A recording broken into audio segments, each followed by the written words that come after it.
법밖으로 제6회입니다. 오늘은 법이란 무엇인가 네 번째로 됩니다. 법과 규칙에 대해서 오늘은 해설을 하겠습니다. 이제까지 법의 정신에 대해서 보았고 법과 민주주의에 대해서 그리고 다음 전번의 시간에는 법과 도덕에 대해서 확인을 했습니다.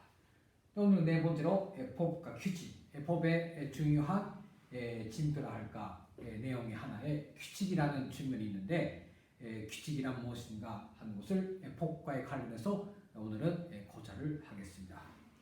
먼저 법이라는 것은 권리 규범이라고 할 수 있습니다. 법 규범의 중요한 특징의 하나가 권리 의무라는 형태를 가진다는 것입니다.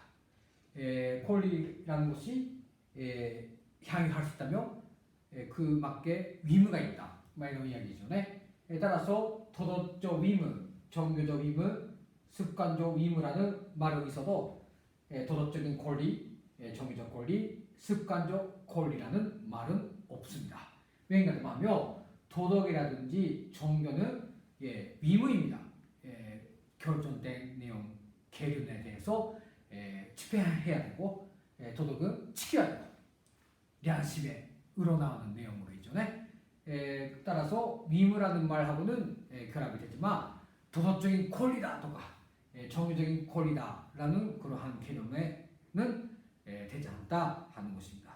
그런데 법은 아니어서 법적 의무를 다한다는 것은 별일제로 반대로 말한다면 법적인 권리가 있다 그런 내용으로 드립니다. 따라서 법이라는 것은 한마디로 권리 규범이다 그런 의미라고 말씀드릴 수가 있습니다. 좀 더 구체적으로 말하면 법은 권리 규범이다.権利規範ね. 네, 이것은 give and take 이렇게 됩니다. 따라서 계약을 하고 손해배상請求하고 서로義務를 다하는 것이 권리를 지향할 수 있다 하는 그런 내용으로 되죠. 따라서 법적 권리를 다하자면 반드시 법적인 의무를 다해야 되고 반대로 법적 의무를 다하게 하자면 그만큼 권리를 행사할 수 있어야 된다.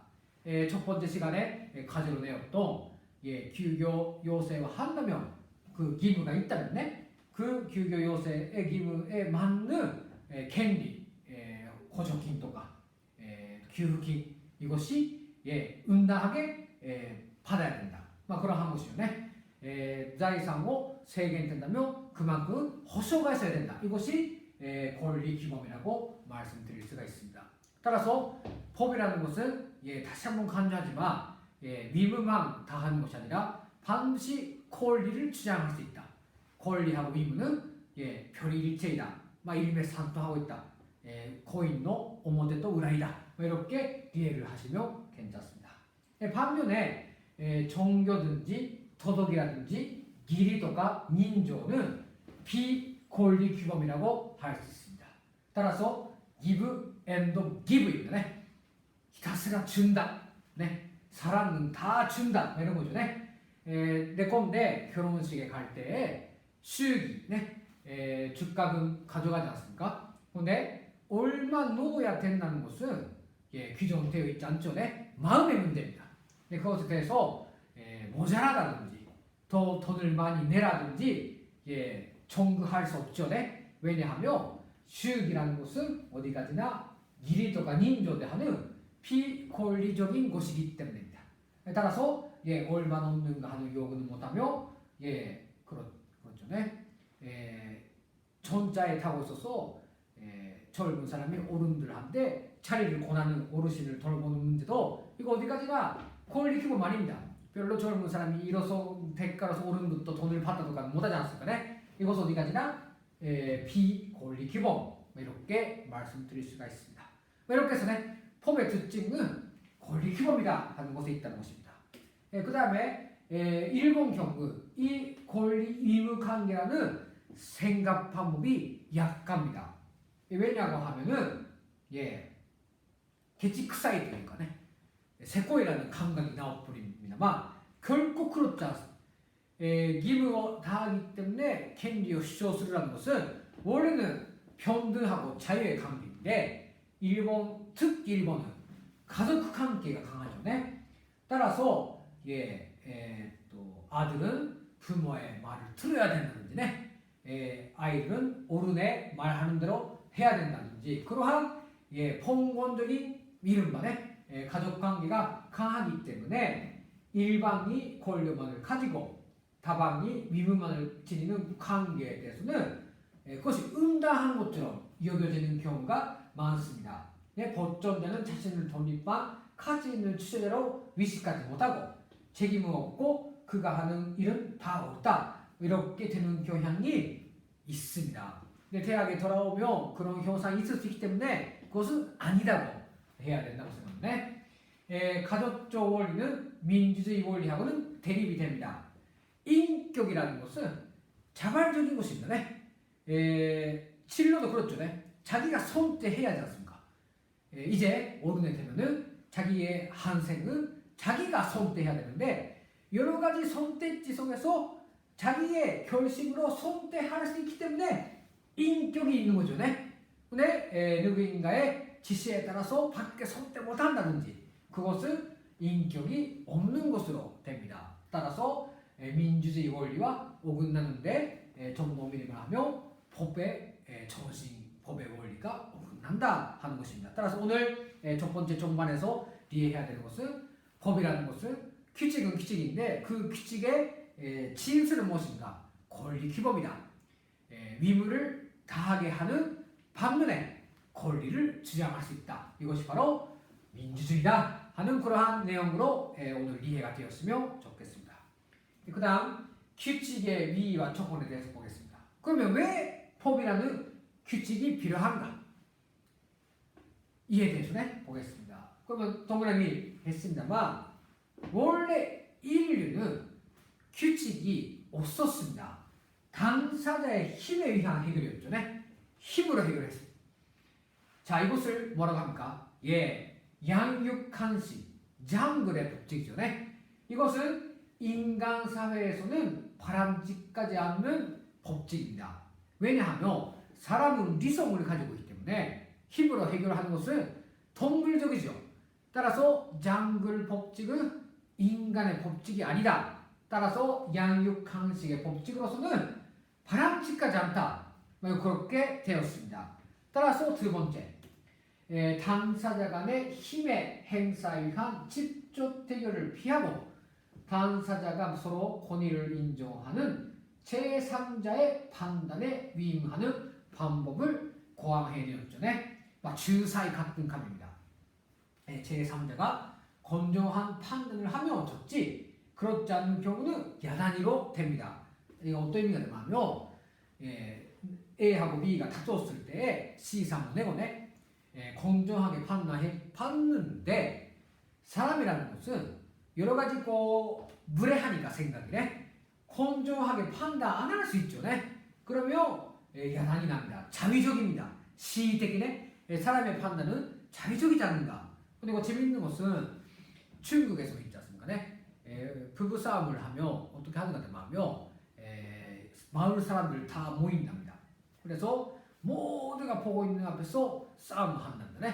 그래서 어느 적이 옳은가 틀렸는가 하는 것을 제3자의 판단해 봤다는 그러한 풍습이 있는 것 같은데 이것도 중요한 하나의 규칙인데 아까 말씀드린 대로 사람이 판단하기 때문에 때로는 기분에 따라서 판단이 달라질 수 있다는 겁니다. 이것을 자위적인 판단이 된다는 그런 말로 합니다만 이것이면 안 되겠다는 것으로서 세 번째, 당사자가 서로 인정하는 규칙에 따라서 해결하는 방법을 고항해내었습니다. 이것이 바로 법이죠. 객관적으로 모두가 인정하는 규칙을 만들어 놓고 그 규칙에 맞게 분쟁을 해결하자. 이렇게 해서 힘의 해결, 제3자의 해결, 거기로부터 마지막에 규칙에 위한 해결 이렇게 해서 인류는 발전해왔다고 볼 수 있습니다. 이 방법이 합리적인 방법이 되기 위해서는 다음과 같은 네 가지 조건이 필요합니다. 첫째로 당사자들의 힘이 행사를 금지합니다. 치카라노 코시야 금지네. 원래 힘이 없는 약한 사람을 지키자는 것이 규칙이기 때문에 만일 힘이 약한 사람을 존중하자는 정신이 없는 집단 또는 국가에서는 규칙 자체가 의미가 없게 됩니다.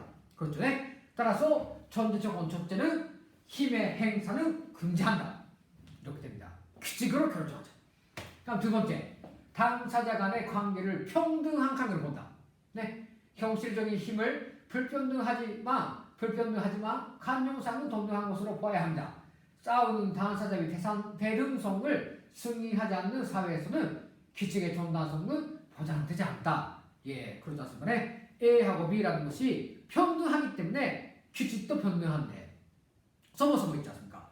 A도 B가 평등하지 않는데 규칙만 평등하며 잘 생각했습니다. 불평등이 확산됩니다. 오늘의 일본 사회도 그렇죠. 네? 규칙은 평등하게 만들어졌지만 그 규칙을 지키는 사람들의 힘 관계가 불평등하기 때문에 그 평등하다는 규칙은 힘 있는 사람에게 유리하게 적용된다는 것입니다. 다음 세 번째로 규칙 그 자체가 개인의 주관이 기관이나 자위로 좌우되지 말아야 한다는 것. 객관적 기준이 명백히 하며 규칙의 중요성에 대한 사람들의 승인이 필요하다 하는 것입니다. 네, 마지막에 무엇보다도 싸움이 일어나는 것은 좋은 것이라는 인식을 가진 사회여야 된다. 이런 것들이 전제 조건으로 됩니다. 여담입니다만 분쟁이 일어나고 여러 가지 다툼이 일어나는 것은 좋은 일이라고 생각해야 한다고 생각합니다.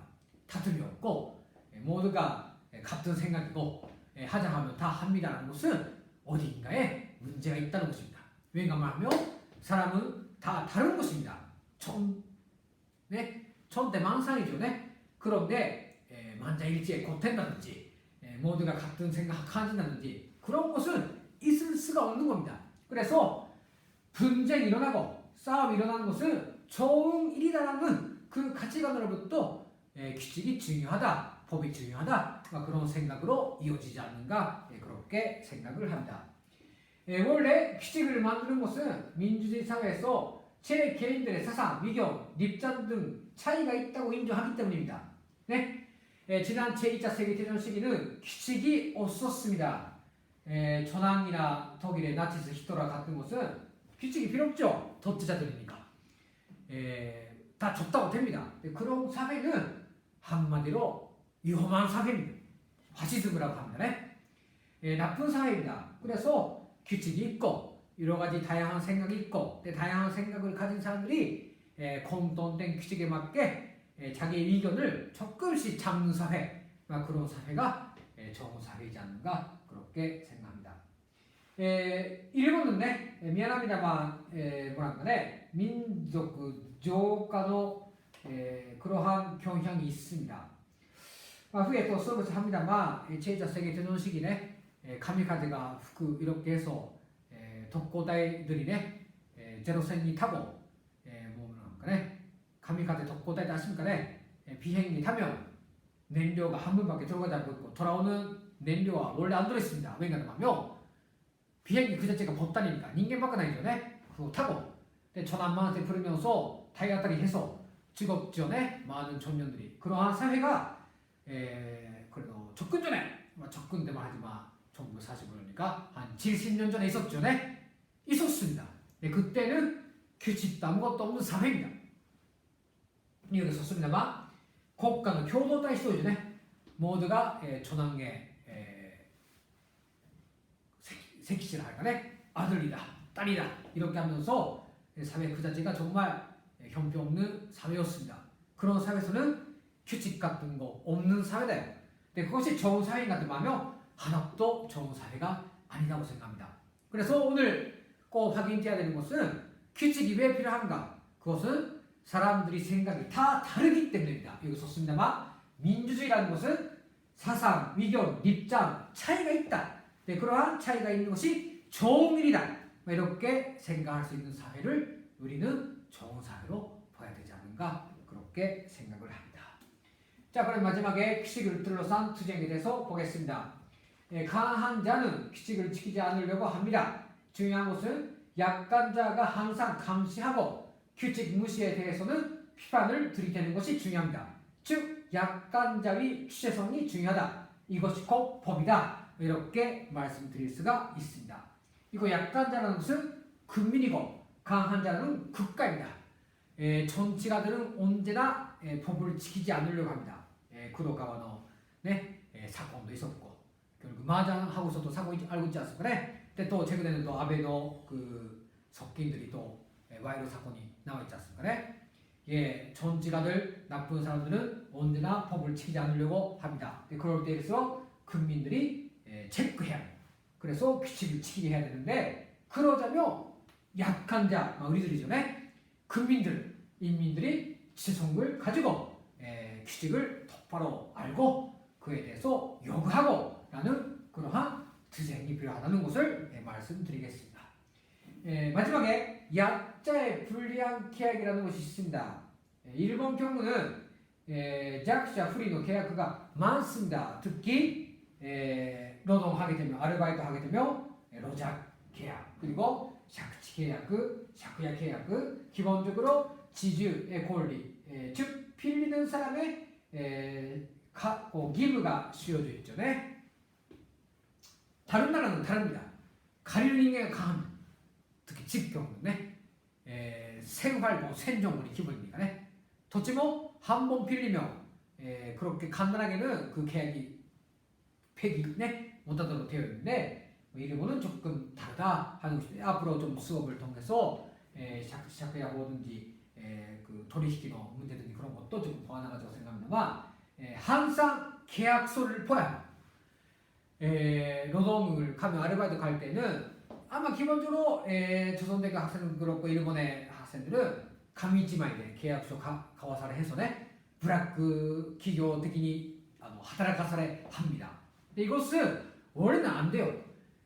노동자 그리고 아르바이트 하는 사람들이 권리가 있기 때문에 권리를 주장해야 되는데 그렇게 못하는 상황이 있다 그렇게 말씀드릴 수가 있습니다. 일본 경우는 계약보다 그지약수가 우선되고 책임 소지가 불명하죠. 계약을 맺는다고 할 때는 相手を信用말하고 있는가 이렇게 되는 것입니다. 그런데 그렇지 않습니다. 일본 경우는 계약과ドライな 관계で 그지약수가 웨ットな 관계 웨ットね 그렇게 말하고 있지만 전혀 아닙니다. 믿음 관계가 있기 때문에 오히려 계약을 잘 맺어야 된다는 것이 오늘 우리가 가져야 되는 법적인 사고이지 않는가 그렇게 생각을 합니다. 민법상의 계약은 상대를 실용할 수 있다, 실용할 수밖에 없는 상황에 든다 하는 것입니다. 다시 말해서 룰이 고속화사래それに従って行動すること これが 중요하다. 이것이 계약의 구성력이고 그것이야고 법이다. 이렇게 되는 것입니다. 정치가가 국민과의 계약을 지키지 않죠. 선거에서 당선하기 위해서選挙公約라는 약속을 많다 해놓고 실제 정치가로 된 시점에서는 그 공약을 하나도 지키지 않다 하는 현상이 현저합니다. 이것은 바로 정치적인 부패를 안 하고 있다 이렇게 말씀드릴 수가 있습니다. 따라서 약속을 지킨다는 것은 규칙을 지킨다는 것이고 규칙을 지킨다는 것이고 사람에 대한 믿음이다 이런 것이 법에 깔려있는 사상이다 이렇게 말씀드릴 수가 있습니다.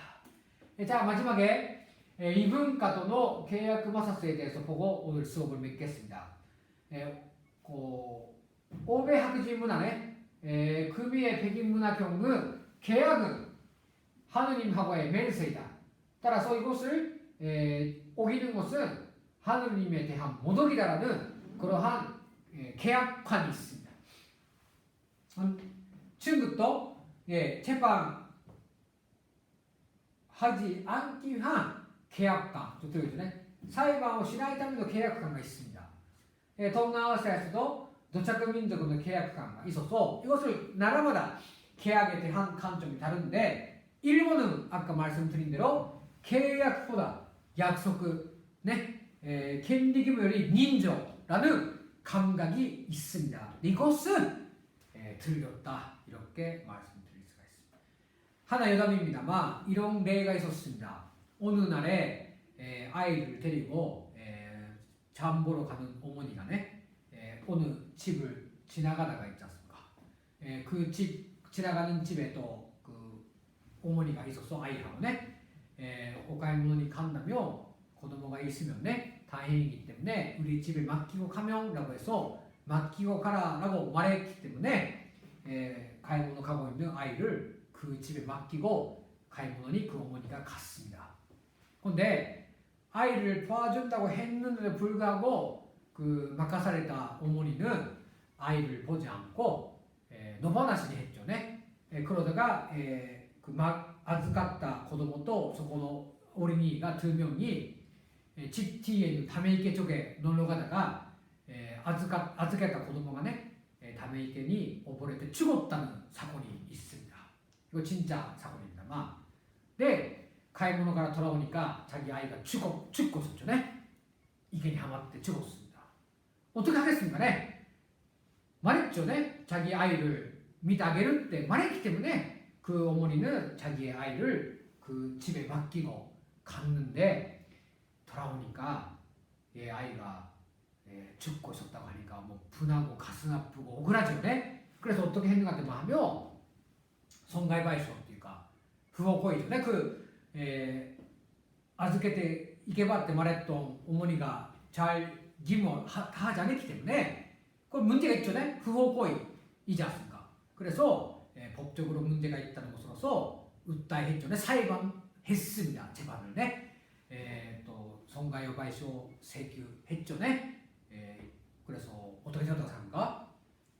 응당하죠. 네? 그렇게 하는 것이. 그런데 여론은 그것이 뉴스로 보도되자 여론은 누구를 나쁘다고 했는가 합니까?